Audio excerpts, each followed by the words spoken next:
त्राहि मां कृष्ण पूर्वज। हे कृष्ण करुणा सिंधु दीनबंधु जगतपते गोपेश गोपिका कांत राधाकांत नमस्तुते। तप्त कांचन गौरांगी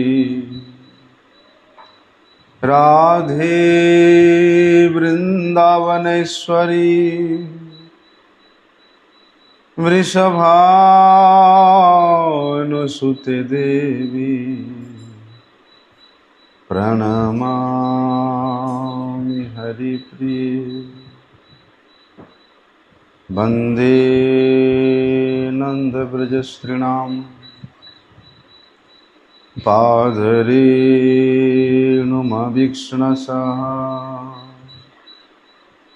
यासां हरिर्कथोद्गीतं पुनाति भुवनत्रयम्। भक्त्या विहीनमपराधलक्ष्यै क्षिप्ताश्च कामादितरङ्गमध्ये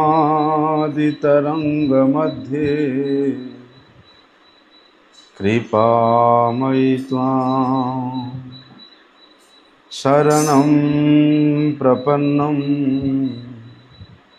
वृन्दे नमस्ते चरणारविंदम।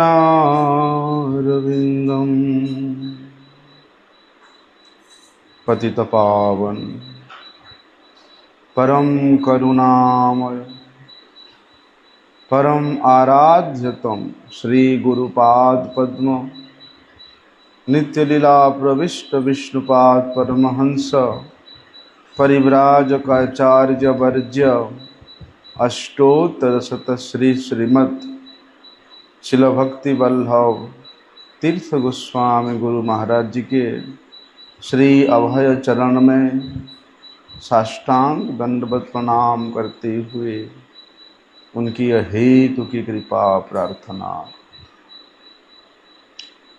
परम आराध्यतम शिक्षा गुरुपाद पद्म नित्यलीला प्रविष्ट विष्णुपाद परमहंस शिला भक्ति विज्ञान भारती गोस्वामी महाराज के श्री पाद पद्म में साष्टांग दंडवत प्रणाम करते हुए उनकी अहेतु की कृपा प्रार्थना।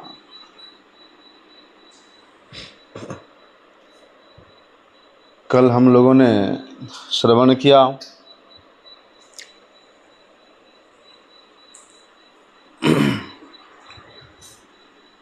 कि अहो भाग्यम नंद गोप व्रजौकसाम यत मित्रम परमानंदम पूर्ण ब्रह्म सनातनम। वे सनातन प्रभु,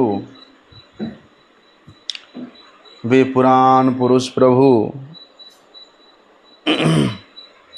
उन ब्रजवासियों के प्रति अत्यंत कृपावशतः उनके प्रेम में आकर्षित होकर के उनके पुत्र के रूप में, उनके मित्र के रूप में, उन ब्रजवासियों के स्नेह के बंधन में, प्रेम के बंधन में बंधे हुए हैं। इसलिए भगवान को पुत्र के रूप में सेवा करने से जितनी प्रेम की वहाँ वैशिष्टता प्रतिपादित होती है, भगवान को पिता के रूप में, भगवान को ही पुराण पुरुष के रूप में, भगवान को ही अपनी भर्ता के रूप में, भगवान को ही अपना रक्षाकर्ता के रूप में, यद्यपि अनेक शास्त्रों में वर्णन है, इस प्रकार का विवेचना करना। परंतु उस ऐश्वर्य मिश्रित भाव में किसी प्रकार का कोई विशेष प्रेम का आदान प्रदान नहीं होने के कारण एक प्रकार से उस भाव को प्रेम के विरोधी भाव के रूप में हमारे पूर्वाचार्यों ने स्वीकार किया है। क्योंकि जो संकीर्ण चेता व्यक्ति है, जिसमें भगवान के प्रति प्रेम का अभाव है, केवल अपने स्वार्थ परिपूर्णार्थ जो भगवान का भजन करना चाहता है, उस व्यक्ति कभी भी निर्मल भगवत प्रेम को, जो कि व्रज में प्रचारित है, उसको कभी भी प्राप्त नहीं कर सकता है। जैसे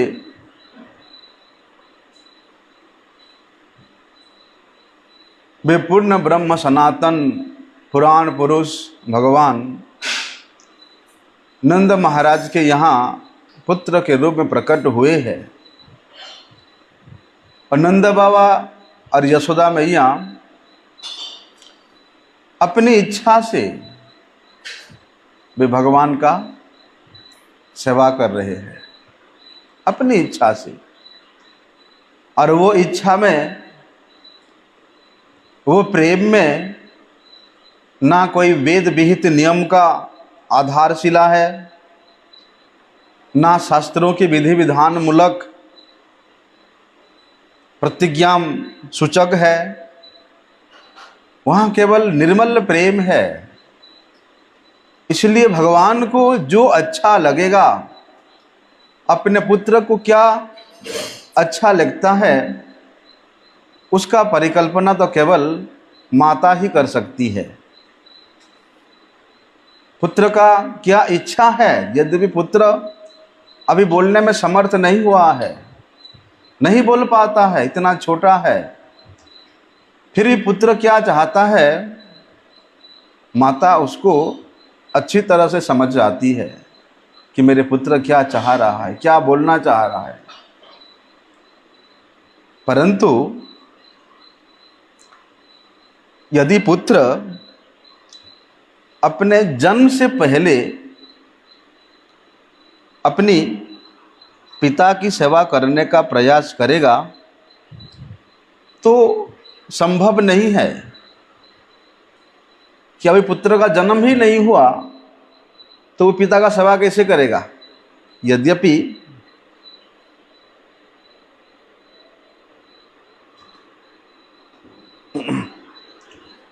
एक पुत्र के लिए अपने पिता का सेवा करना उसका परम कर्तव्य है, लेकिन पुत्र छोटा है और पिता बड़ा है, उसमें कर्तव्य बुद्धि भी नहीं आ सकता है कि मेरे पिता है, उनके प्रति मेरा कुछ सेवा है, क्योंकि वह छोटा है। जैसे जैसे वो बालक थोड़ा थोड़ा बड़ा होता है,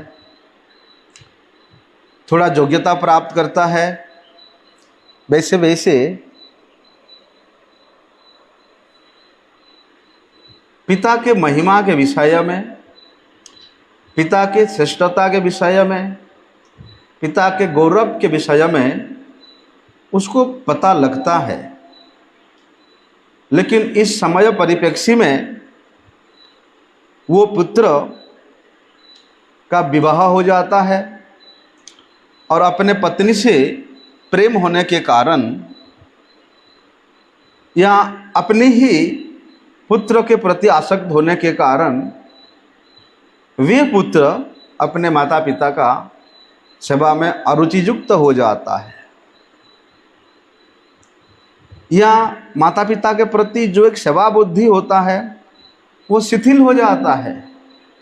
प्रायशः ये अवस्था हम लोग इस संसार में प्रत्येक परिवार में देखते हैं।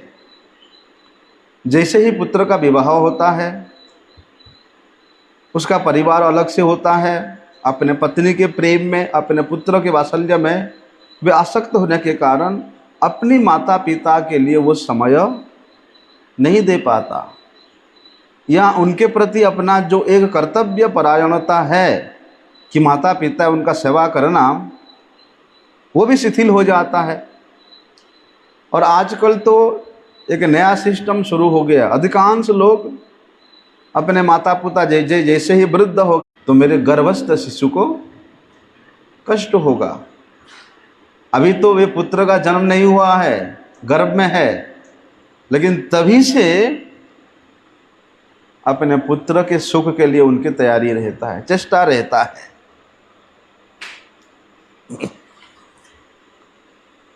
और भैया 9 महीना तक पुत्र को, संतान को अपने गर्भ में धारण करना कोई साधारण बात नहीं है। हम लोगों का थोड़ा सा वजन बढ़ जाता है, यहाँ थोड़ा सा मोटापा आ जाता है, तो कितना कष्ट के अनुभव करते हैं। माता 9 महीना तक वे संतान को अपने गर्भ में धारण करती, कितना कष्ट उठाती है। किसके लिए? पुत्र के मंगल के लिए, पुत्र के सुख के लिए। वे अपना सुख, अपना आहार विहार सब त्याग देती है। और पिता भी उस पुत्र के कल्याण के लिए, पुत्र के मंगल के लिए, पुत्र के सुख के लिए वे क्या करते हैं? बोलते सब प्रकार से वो पुत्र के माता की रक्षा करते हैं। उसके सब प्रकार के व्यवस्था वे कर देते हैं।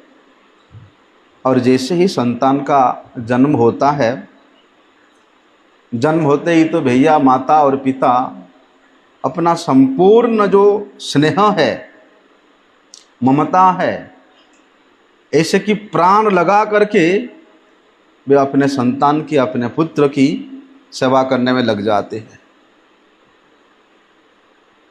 उस पुत्र के, उस संतान के मल मूत्र को साफ करते हैं। किसी प्रकार की घृणा होती है माता पिता को? माता के गोद में बैठे बैठे वे संतान कई बार मलमूत्र त्याग कर देते हैं। क्या माता को कभी उससे घृणा आती है? वरन माता को और अधिक उनमें आसक्ति बढ़ जाती है।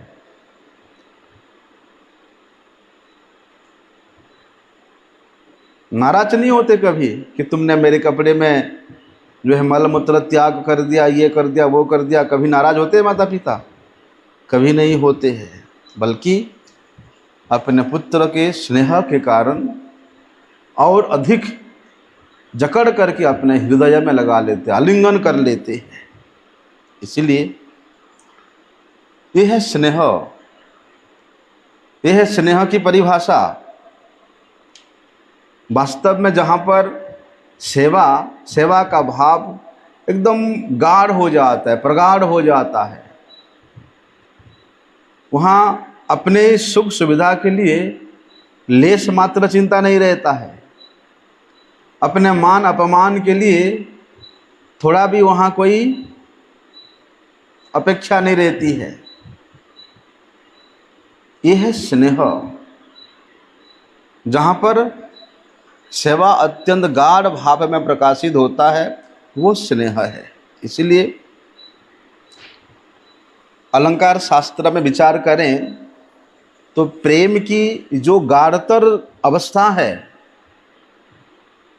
प्रेम की जो घनीभूत अवस्था है, उसको स्नेह कहा गया है। और इस प्रकार के जो प्रेम की घनीभूत अवस्था में स्थित श्री नंद महाराज और यशोदा रानी, उनके प्रेम, उनका स्नेह, उनके स्नेह के पात्र श्री कृष्ण के प्रति प्रकाशित होता है, दिखाई देता है, अनुभव होता है। यदि वहाँ पर वे अखिल ब्रह्मांड नायक परात्पर पुराण पुरुष पुत्र नहीं होकर के पिता होते। वे पुत्र नहीं होकर के यदि पिता होते तो क्या इस प्रकार के अत्यंत स्नेहमयी प्रगाढ़ सेवा का भाव वहाँ आ सकता था? नहीं आ सकता था। भगवान के वो ऐश्वर्यमय स्वरूप यदि वहाँ प्रकाशित होता तो क्या इस प्रकार स्नेह वहाँ उमड़ सकता था? कभी संभव ही नहीं है। भगवान के प्रति जो एक श्रेष्ठत्व बुद्धि है, पितृत्व बुद्धि है, आराध्य बुद्धि है, वहाँ पर प्रेम की शिथिलता के कारण इस प्रकार के सेवा का प्रगाढ़ता स्वरूप अर्थात स्नेह का बंधन वहाँ संभव नहीं हो सकता है, क्योंकि वहाँ हमेशा दास भाव का, हमेशा कैंकर्य भाव का अभिमान रहता है। लेकिन यहाँ कि मेरे पुत्र, मेरे संतान, हमारे बिना उसका कुछ भी नहीं हो सकता, कुछ भी नहीं चल सकता। इसलिए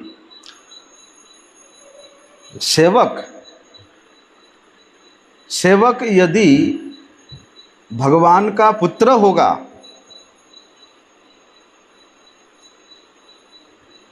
सेवक यदि भगवान का पुत्र होगा तो क्या वहाँ भगवान के आविर्भाव होने से पहले सेवा कर सकता है? असंभव है। फिर शुरू से ही वो प्रीति के द्वारा, वो प्रेम के द्वारा, वे स्नेह के द्वारा भगवान को कभी आकृष्ट नहीं कर सकता है। ठीक है, भगवान का पुत्र के रूप में अपने आप को परिचय देते हो तो अभी तो संतान है, अभी तो तुम नहीं कर सकते हो।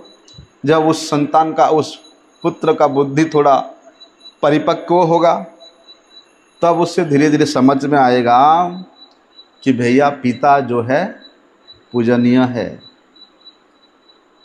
माता के प्रति श्रद्धा ज्ञापन करना, अत्यंत सम्मान पुरस्सरः उनका सत्कार करना, ये पुत्र का कर्तव्य है।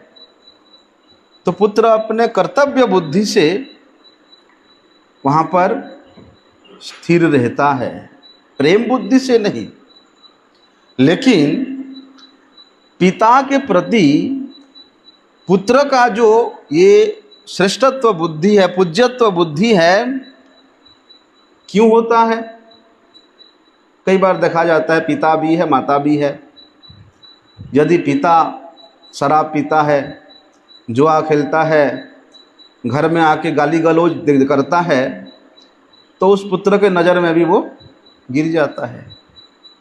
उल्टा पुत्र सेवा करने के बदले उसी को डंडा मारता है कि तू शराब पी के आके मेरे माँ को मारता है।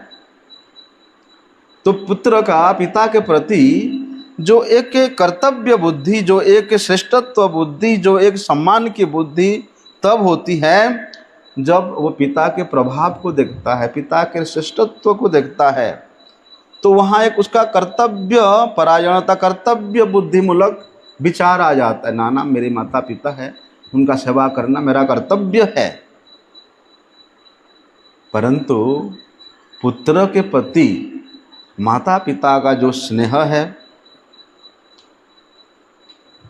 वो पुत्र के प्रभाव को देख करके नहीं होता, पुत्र के श्रेष्ठत्व को देख के नहीं होता, पुत्र के पैसा को देख के नहीं होता, पुत्र के बड़े नौकरी पद प्रतिष्ठा को देख करके नहीं होता। ऐसे कि कर्तव्य बुद्धि से भी नहीं होता कि हमारा पुत्र है उसका सेवा करना, वहाँ कर्तव्य बुद्धि से भी नहीं होता है। वहाँ तो केवल पुत्र के प्रति एक स्वाभाविक जो आसक्तिमय अवस्था है कि हमारा पुत्र है, हमारा संतान है, ये जो स्वाभाविक जो आसक्ति है उसके कारण वो पुत्र की सेवा के प्रति वे हमेशा समर्पित रहते हैं। इसलिए इस संसार में भी देखते हैं हम लोग, पुत्र चाहे कैसी भी हो, कुरूप हो या टेढ़ा मेढ़ा हो या पागल हो, कुछ भी हो, तो उस पुत्र के प्रति क्या माता पिता का स्नेह कम हो जाता है? बरम बढ़ जाता है कि हाय हाय मेरे पुत्र को पोलियो हुआ है, वो चल नहीं सकता। लेकिन वो पुत्र यदि बड़ा भी हो जाता है, 30-35 साल भी हो जाता है, तब भी माँ उसको अपने गोद में उठाती। वहां एक और अधिक प्रेम बढ़ जाता है, स्नेह बढ़ जाता है कि हाय हमारा पुत्र बड़ा हो गया तो क्या हुआ, हमारे बिना वो नहीं चल सकता है। इसलिए उसके प्रति और अधिक इनका प्रेम बढ़ जाता है, स्नेह की, बोलते यही स्नेह की रीति है, ये प्रेम की रीति है, जो कि धीरे धीरे परिवर्धित होता रहता, घटता नहीं है। और बोलते ये केवल कोई कर्तव्य बुद्धि से नहीं होता, पुत्र के प्रति जो अत्यंत स्नेह भाव है उसके कारण ही स्वाभाविक रूप से माता पिता का अपने संतान के प्रति एक आकर्षण बुद्धि रहता है।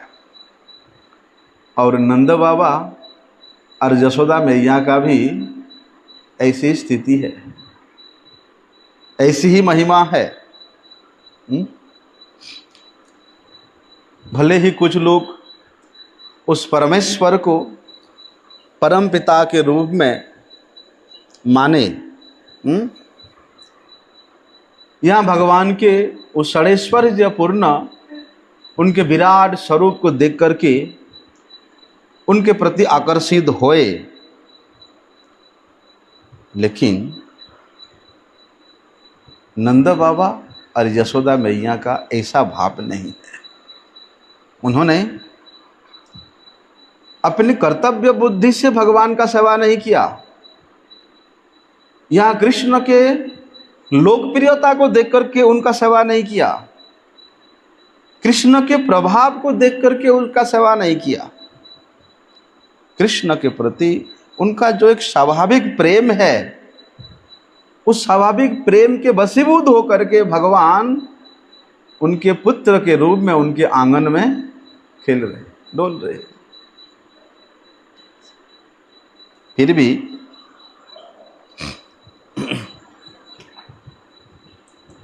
पुत्र के तुलना में माता पिता का जो सेवा है वो सबसे अधिक होता है, बहुत परिमाण उसका बहुत अधिक होता है। कभी पुत्र अपने माता पिता के उस सेवा को कभी चुका नहीं सकता है।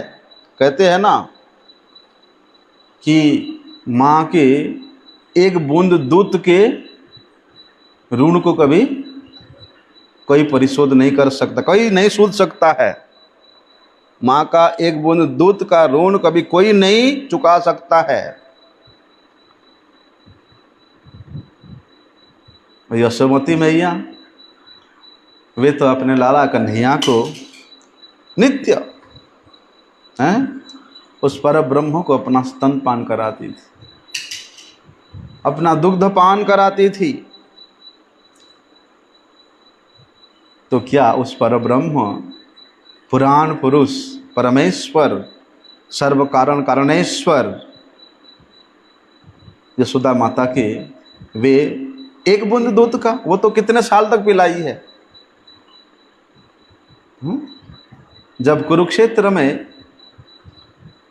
श्री कृष्ण और नंद बाबा यशोदा मैया का मिलन हुआ, तब तो भैया श्री कृष्ण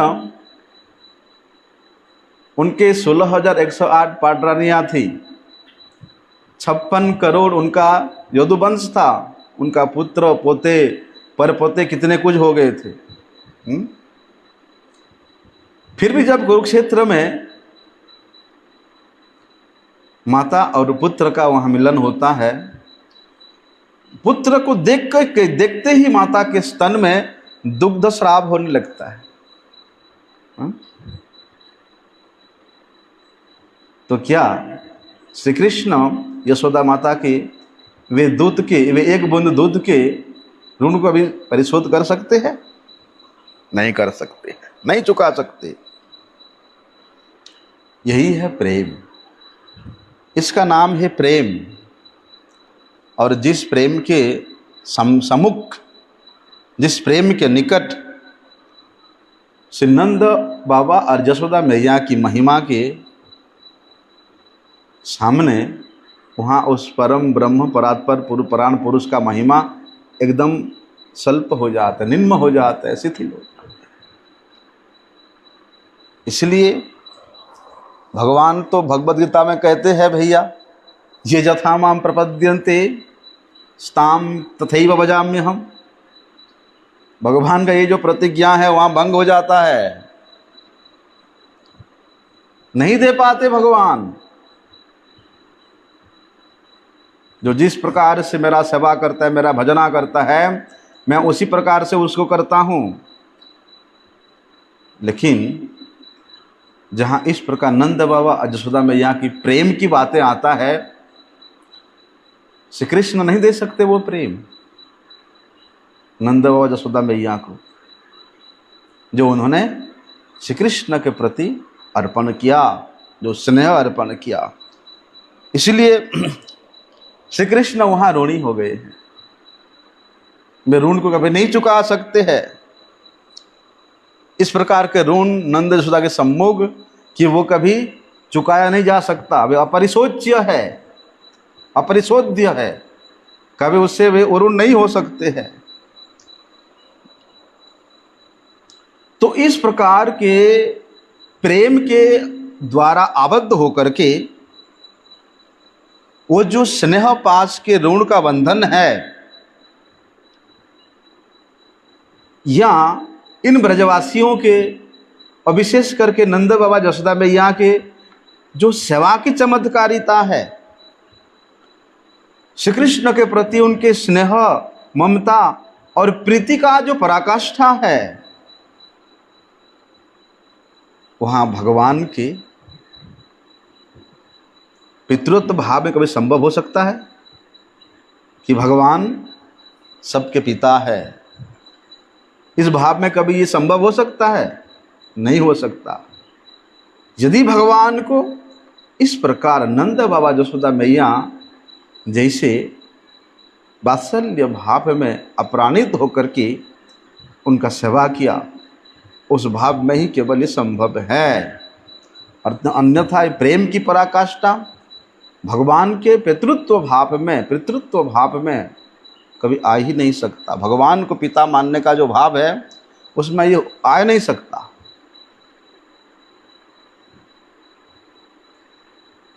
भाई वो पिता है, वो परम पिता है। यदि ऐसा भाव है तो कभी उसको अपने गोद में बिठा करके अपने स्तनपान करा सकते हो ना? प्रेम के वशीभूत कभी उसको डांट सकते हो? नहीं हो सकता।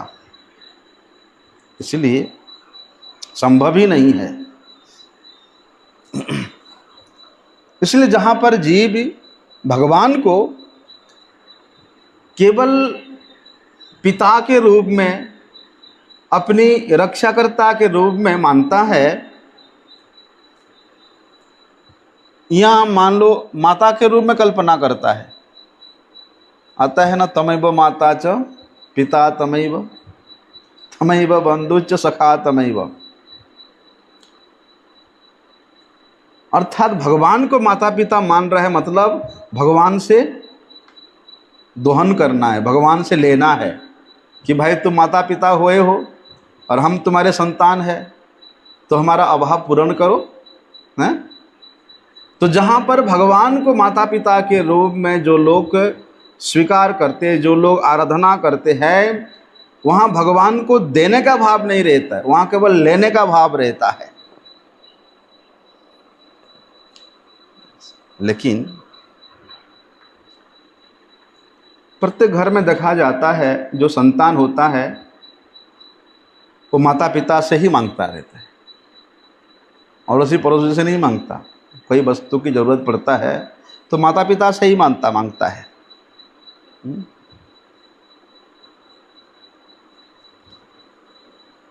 चलो एक दो बार पिता उसको डांट दपड़ भी दे दे तो वो थोड़ा संभ्रमित हो जाता है, लेकिन माता डांट देने पर भी माता से वो वस्तु चाहेगा ही चाहेगा।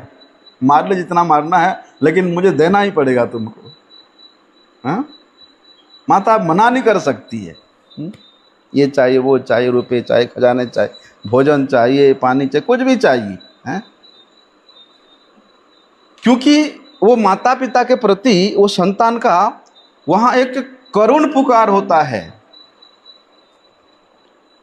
इसलिए माता के पास उसका जिद्दी रहती है, ज्यादा जिद्दी रहती है। और संतान के लिए तो भैया माता का हृदय हमेशा खुला है। संतान के लिए माता का द्वार हमेशा खुला है। मैं कुछ दिन पहले एक वीडियो देख रहा था, तो वृद्ध दंपत्ति के एक ही पुत्र है और वो दोनों बूढ़ा बूढ़ी, उसके पुत्र, उसके बहू और उसके बच्चे लोग जिस डाइनिंग टेबल बैठ के खाते हैं वहीं बैठ के खा रहे थे। और उसी समय उसका पुत्र जो ऑफिस से आ जाता है और दोनों वृद्ध माता पिता को बहुत पिटने लगता है कि हम लोग जिस डाइनिंग पे बैठ के खाते हैं तुम लोग क्यों खाओगे। लात घुसा से इतना मारते। और एक दिन की बात नहीं है, रोज की बात है। जैसे ही उनको मार मार करके नीचे गिरा दिया और वो अपने बैग पकड़ करके अपने ऊपर वाले रूम में जाने लगा, ऐसे ही उसका हृदयाघात हुआ, अटैक आया और वहीं पर ही गिर पड़ा। सीढ़ी के पहले सीढ़ी से नीचे गिर गया, मर गया। तो वही माता पिता अपने पुत्र की ऐसी अवस्था को देख करके कितना रोए। अरे रोज रोज तुम्हारे पुत्र तुमको मारता था, कभी उन्होंने उसका वारण नहीं किया, कभी विरोध नहीं किया। मतलब पुत्र है, कितना स्नेह है उसके उनके प्रति उसका। इसलिए स्वाभाविक रूप से आप माता पिता का जो द्वार है, हृदय है, अपने संतान के लिए हमेशा खुला रहता है।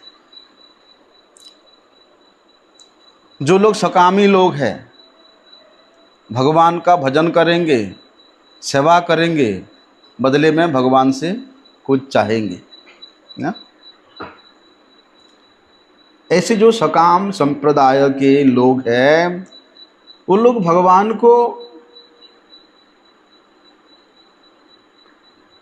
को माता के रूप में कल्पना करना पसंद करते हैं, क्योंकि माता मना नहीं करेगी। इसलिए देखना जितना भी कर्मी व्यक्ति है सब लोग माता रानी का आराधना करते हैं। जो माता रानी है, देवी है, दुर्गा देवी, उनके अनेक स्वरूप है, उनका आराधना करते हैं पूरे जगत के सभी लोग, क्योंकि वो माँ है। बस उनका एक ही उद्देश्य रहता है माता रानी का आराधना करने का कि उनसे चाहिए कुछ, और रोज कुछ ना कुछ उनका मांग रहेगा। इसी कारण से वे लोग उस प्रकार भाव से उनका पूजा करते। किंतु पुजारी भी यदि उस प्रकार भाव से पूजा करता है तो क्या मांगेगा, प्रभु दो, ये दो, वो दो, ये चाहिए, वो चाहिए, ऐसा पुकार रहता है। यदि मंदिर में पुजारी पूजा करते हुए यदि भगवान से कोई वस्तु की मांग करता है तो वो सेवा नहीं है। उसको सेवा के रूप में आप कभी कल्पना कर ही नहीं सकते हो। आजकल देखा जाता है मठ मंदिर में सेवक के अभाव के कारण मठ का इंचार्ज पैसे दे करके वे पुजारी रखता है, पैसे दे करके रसोइया रखता है। तो वो पैसे लेकर के ठाकुर जी का सेवा करने वाला जो पुजारी है उसका क्या भगवान के प्रति भाव आ सकता है? हैं, सेव्य भाव आ सकता है? कभी नहीं आ सकता है। पैसे लेकर के रोसई कर रहा है, कभी ये भाव नहीं आ सकता कि मैं जसोदा मैया जैसा रसोई करूंगा, कभी नहीं आ सकता, क्योंकि उसको पैसे। इसलिए मठ मंदिर में इस प्रकार की व्यवस्था को हमारे गुरुजनों ने सर्वथा बारण ही किया है।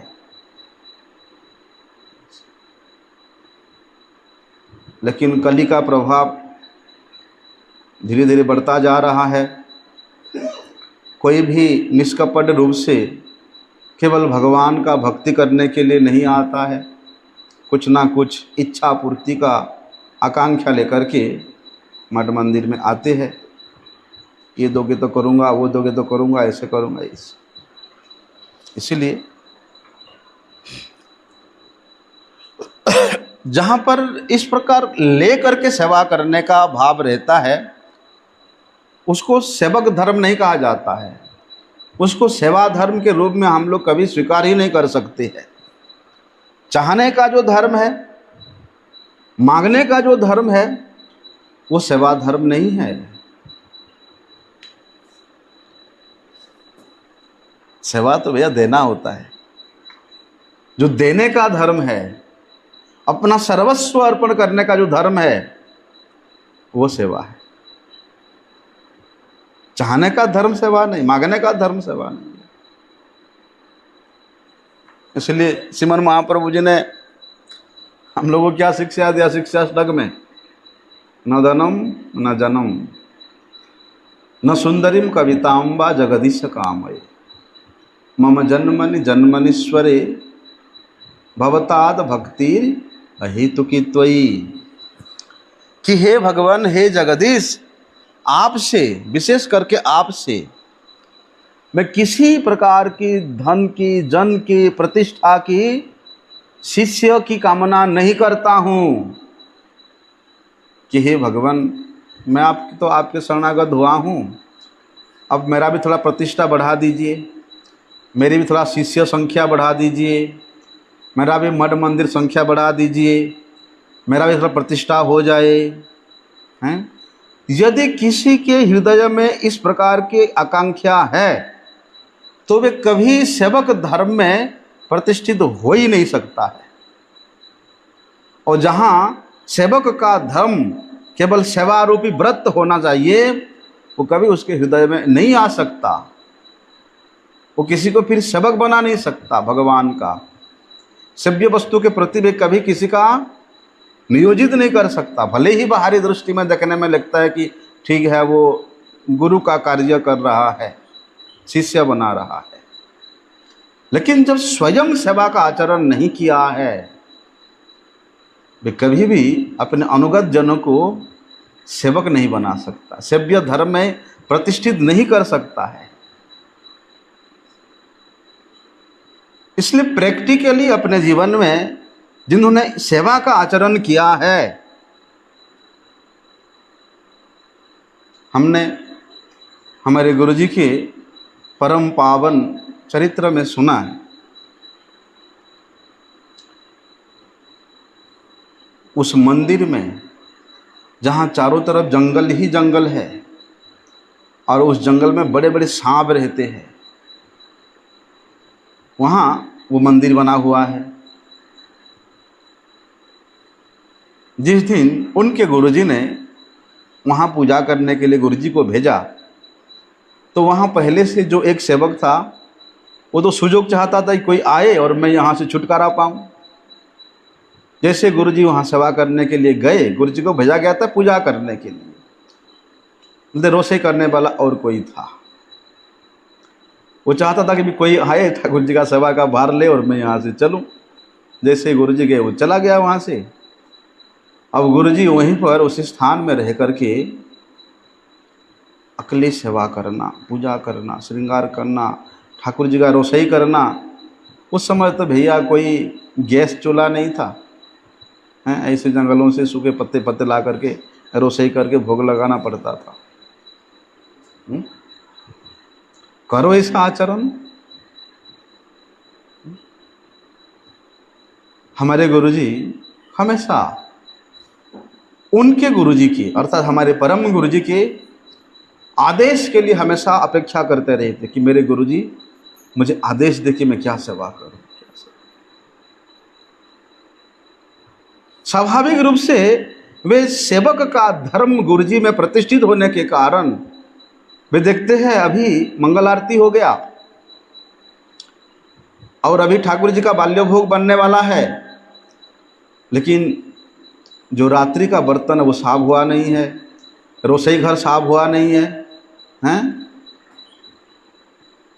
गुरुजी सोचे चलो सेवक जो जिसका सेवा था बर्तन धोने का रसोई करने का सेवा उत्सव था, इसलिए शायद वो परिश्रम के कारण सो गया होगा। गुरुजी तुरंत चुपचाप जाकर के रात को सारी बर्तन धो दे, किचन साफ कर दे।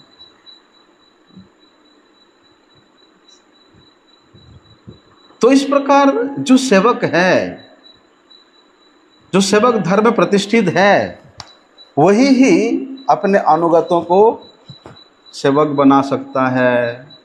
ठाकुर जी का सेवक, अपना सेवक नहीं। आजकल के गुरु लोग भैया भगवान को छोड़ के अपना ही सेवक बनाने लगते हैं, सब अपना ही सुख सुविधा में लगा देते हैं। अरे आश्रम का सेवा नहीं करना, मंदिर का सेवा नहीं करना, तुम मेरे सेवा करना, हैं ऐसा। इसलिए सेवा का जो धर्म है देने में है, लेने में नहीं। इसलिए भगवान श्री चैतन्य महाप्रभु हम लोग शिक्षा देते हैं कि हे भगवान, नहीं चाहिए जन धन सुंदरी कविताम, कुछ भी नहीं चाहिए। प्रार्थना है तो जन्म जन्मांतर कल्प कल्पांतर युग युगांतर पर्यंत मैं आपके ही चरणों का सेवा करता रहूं, आपके ही भक्तों का संगति प्राप्त करता रहूं, आपके ही जो चरणों की अहितों की भक्ति है वो मेरे हृदय में बाढ़ के मापी उमड़ता रहे। बस यही प्रार्थना है।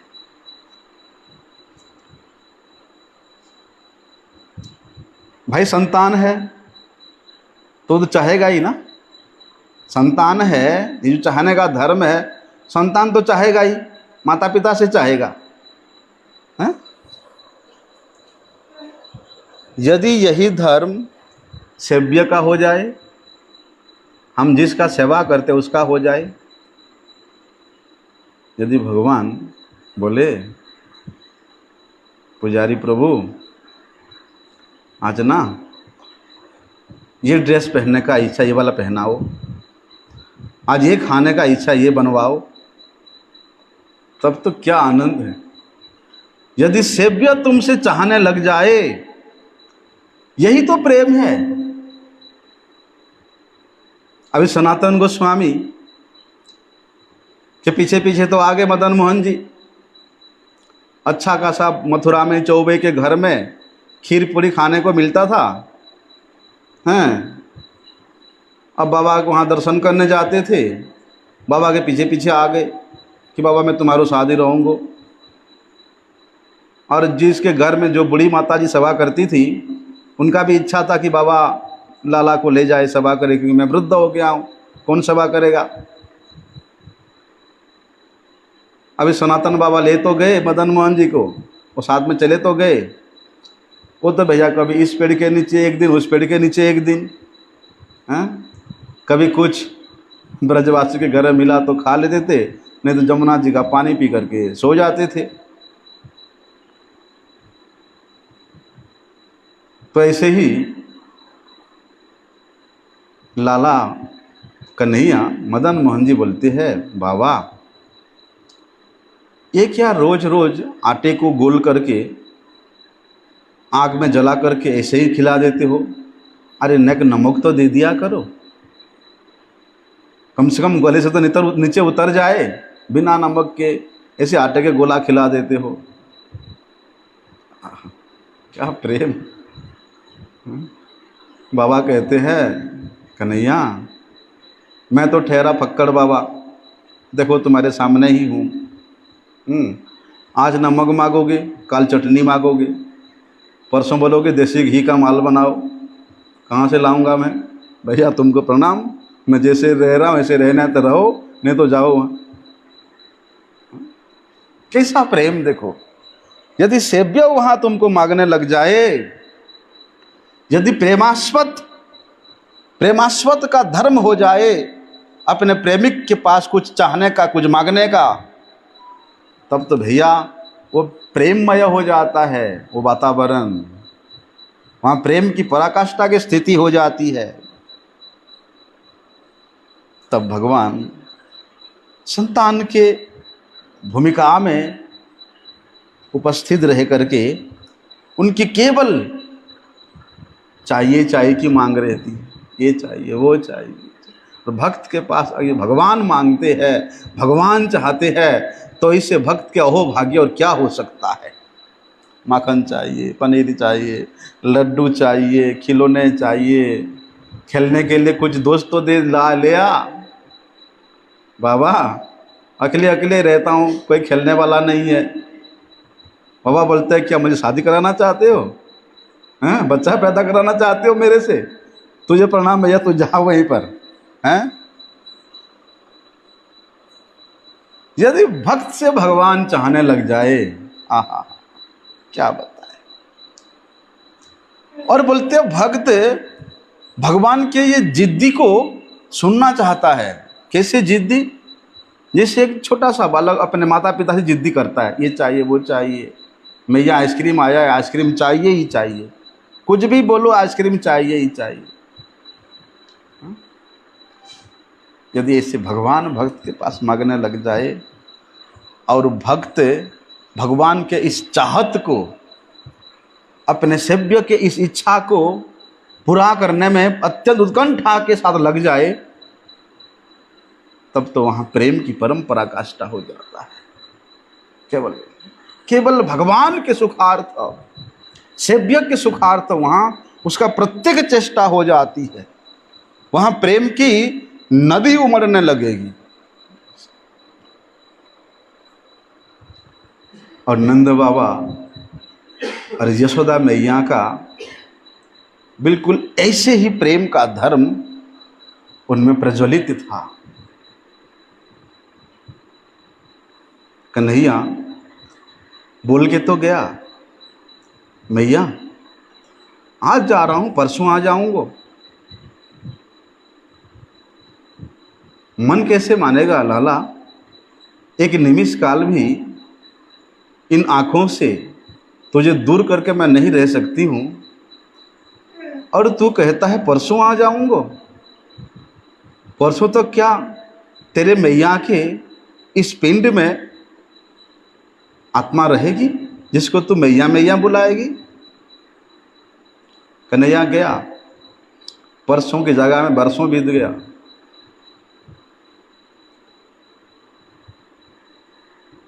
प्रत्येक दिन सब सखा, सब ब्रज गोपियां उस मार्ग की ओर चले जाते हैं। सुबह से सांझ तक जिस रास्ते से कन्हैया को अक्रूर जी लेके गए थे, प्रत्येक दिन का उनका यही एक कर्तव्य है, सुबह उठना और सीधे उसी रास्ते पे जाना जिस रास्ते से कन्हैया मथुरा गया था, और वहाँ टकटकी लगाकर देखते रहना कि कन्हैया अभी आ रहा है, अभी आ रहा है। एक वर्ष बीत गया। एक वर्ष बाद उधर से रथ आता है। रथ में बिल्कुल कन्हैया के जैसा स्वरूप वाला एक व्यक्ति बैठा हुआ है। दूर से ही रथ को देख करके सब ब्रजवासी, सब सखाएं आनंद की लहरों में उमड़ने लगते हैं। कन्हैया आ गया, कन्हैया आ गया, कन्हैया आ गया। रथ जितने सम्मुख आता है, सब सखाओं का धड़कनें बढ़ने लगती है, आनंद के धड़कनें। लेकिन रथ सम्मुख आता है, रथ से बैठे देखते हैं, अरे हमारो कन्हैया नया भैया, अगर हमारो कन्हैया है तो रथ से कूद के आके हमें गले लगा ले। तो ये तो रथ से ना उतर रो है।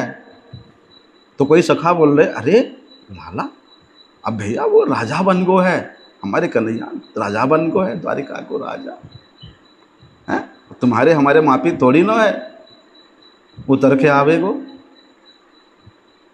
तो दूसरे से कहना भैया हमारो मन तो ना मान रो है कि जे कन्हैया है, देखने में कन्हैया जैसा है। रथ सम्मुख आता है, रथ में विराजे उद्धव जी।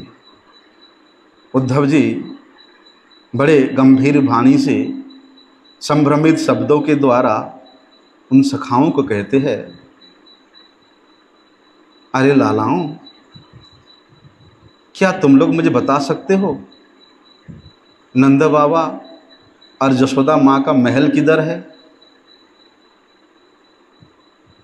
सुनते ही सब सखाओं के जो आशा की लहरें उमड़ रही थी एकदम धड़ाम से गिर गया। बोलते हैं, आप कौन? बोलते मैं उद्धव, द्वारिकाधीश श्री कृष्ण का सखा। मैं उनके आदेश से उनके माता पिता से मिलने आया हूँ। क्या मुझे उनका घर के पता बता सकते हो? मधुमंगल कहता है, ये जो नाली बह के आ रही है, ये नाली का जहाँ समाप्ति है वहीं पर ही नंद बाबा जसोदा मैया का मकान है। आपको किसी को पूछने की जरूरत नहीं है, बस ये जो दरिया है, ये जो नाली है, इसके किनारे किनारे आप जाओ और जहाँ इसका समाप्ति है, उद्गम स्थल है, वहीं पर उनका घर है।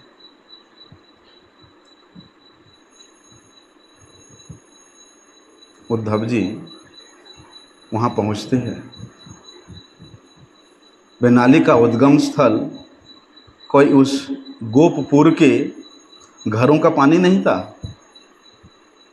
जमुना जी का प्रवाह नहीं था। जब से कन्हैया परसों आऊँगो कह के गया है, तभी से नंद बाबा और जसोदा मैया के रोते रोते जो अश्रु है, वो अश्रुओं का ये नाली बह रहा है। उद्धव जी किसी प्रकार वहाँ पहुँचते हैं। मैया वही पालने में अपने कन्हैया को झुला रही है, दुलार रही है, लोरी सुना रही है। उद्धव जी जाके पूछते हैं, आप यशोदा जी हो? मैं उद्धव द्वारिका से आया हूँ। मैया बोलती है, चुप, बिल्कुल आवाज़ नहीं करना, मेरे कन्हैया सो रहा है। देख नहीं रहे हो, मैं लाला को मैं पालना में डुला रहा हूँ, लोरी सुना रहा हूँ। उद्धव जी दबे पैर पालना के पास जाके देखते हैं, उसमें तो कोई नहीं है, कोई नहीं है। उद्धव जी का जो अभिमान था कि मैं कृष्ण का प्यारा हूँ, धड़ाम करके वह समाप्त हो जाता है। ऐसा प्रेम नंद बाबा जसोदा मैया का कहाँ तक वर्णन करें। एक ग्रंथ है श्री कृष्ण प्रेम तरंगिणी के नाम से, बड़े ही सुंदर अद्भुत ग्रंथ है। उनमें नंद बाबा और जसोदा मैया के भावों का इतना स्पष्ट रूप से वर्णन है। मैं बहुत साल पहले पढ़ा था वो ग्रंथ, जब मैं गोकुल मावन में था। उसके बाद मेरा ग्रंथ सब इधर उधर हो गया, फिर मिला नहीं। बंगला पैरों में था, बंगला पद्य में था। बड़े अद्भुत ग्रंथ। तो यही वात्सल्य प्रेम की जो पराकाष्ठा है, यही सेवक धर्म की जो पराकाष्ठा है, यही प्रीति धर्म की जो पराकाष्ठा है, वो अगर आप कहीं से देखने को मिलेगा तो उसका जौजल्यम उदाहरण है नंद बाबा यशोदा मैया, जहाँ केवल कृष्ण का मांग रहता है और नंद बाबा यशोदा मैया उस कन्हैया के मांग को पूरा करने के लिए हमेशा तत्पर रहते हैं। संपूर्ण गोपपुर का यही एकमात्र कार्य है, सुबह से सांझ तक, कि कृष्ण को प्रसन्न करना, कृष्ण को आनंद देना।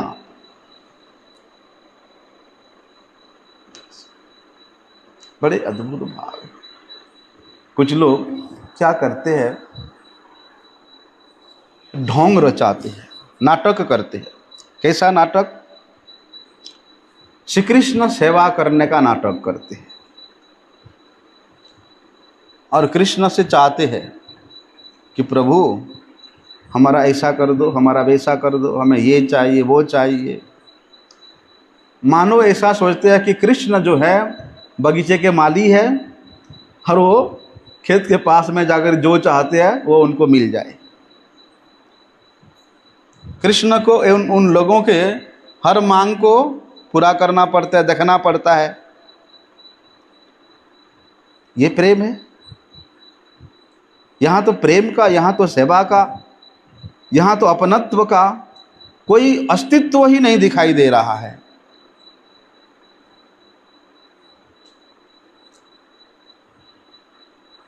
बोलते लाला, अरे कन्हैया, हम तो तुमको अपना संतान माना है, हैं? हम तुम्हारे माता पिता ठहरे, इसलिए हमारा तो हर व्यवस्था तुमको ही करना पड़ेगा। तू तो भगवान है कन्हैया, तू तो सर्वेश्वर है, इसलिए हमारा भी तो तुमको देखना पड़ेगा ना। तो वहाँ भगवान के प्रति या भगवान का माता पिता होने का संबंध जो है भगवान के प्रति थोपते हैं, थोपने की दुष्ट बुद्धि आ जाती है।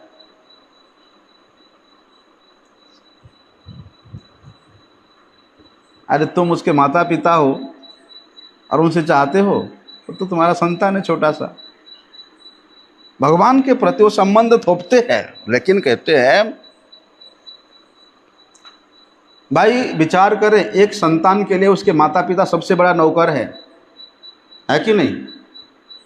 एक शिशु के लिए उसके माता पिता सबसे बड़ा नौकर है, उसका हर सेवा करते हैं माता पिता, हर चीज का सेवा करते हैं। उससे बड़ा नौकर कौन हो सकता है? इसलिए बाहरी दृष्टि से ये लोग क्या करते हैं, भगवान का माता पिता का नाटक करके भगवान को ही अपने इच्छा प्रतिपूर्ण करने का एक मशीन बना लेते हैं। उन लोगों का ऐसा ही विचार रहता है, जब भी भगवान के जाएंगे धनम देही जन्म देही, यही मांगेंगे, नौकरीम देही अच्छा मकानम देही ऐसा। लेकिन भगवान को इस प्रकार के रूप में वो लोग अपना जो भ्रष्ट मनसा में लगा देते हैं। लेकिन भैया, और ऐसे लोग क्या कहते हैं, अपने आप को नंद यशोदा के रूप में प्रतिष्ठित करते हैं। जगत गुरु श्रील भक्ति सिद्धांत सरस्वती ठाकुर प्रभुपाद जी कहते हैं,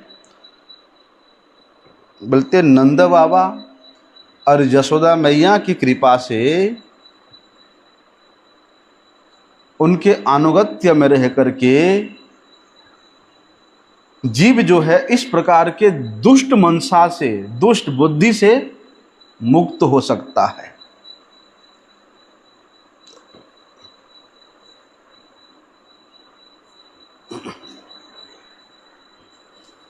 और उन नंद बाबा यशोदा मैया के अनुगत्य में रह करके ही जीव ये सर्वश्रेष्ठ भाव को प्राप्त कर सकता है, उस वात्सल्य प्रेम का आस्वादन कर सकता है, भगवान को अपनी इच्छा से सेवा कर सकता है,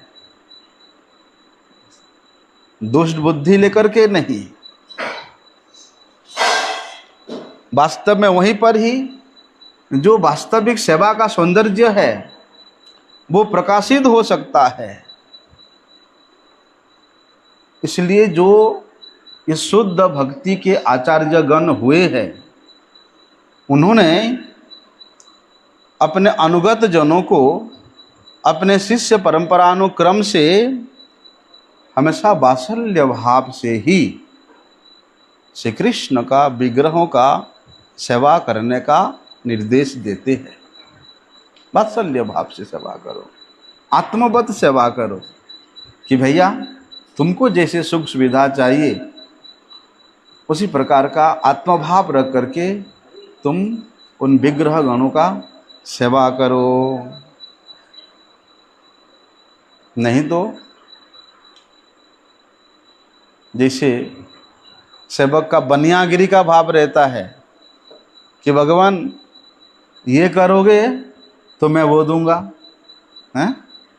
पहले से ही बिजनेस शुरू कर दो, भगवान आप जो है मेरा ये इच्छा को पूरा कर दो, मैं आपके ड्रेस बना दूंगा, मैं आपके मुकुट बनवा दूंगा। पहले भगवान वो इच्छा पूरा करेगा, उसके बाद बोलता है कि हाँ अब मेरा मनोकामना पूर्ण हुआ, अब मैंने तो भैया भगवान के सामने बोला था कि दूंगा, अब तो देना पड़ेगा। ये सेवा का भाव नहीं है, इसको बोलते अनात्म धर्म।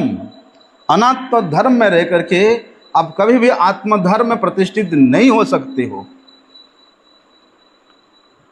इसलिए श्रील प्रभुपाद जी बोलते हैं कि नंद बाबा और यशोदा मैया के अनुगत्य में रह करके ही जीव वास्तविक वात्सल्य प्रेम का आस्वादन कर सकता है।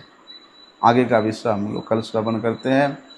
वांछा कल्पतरुभ्यश्च कृपा सिंधुभ्यैव च पतितानं पावनेभ्यो वैष्णवेभ्यो नमो।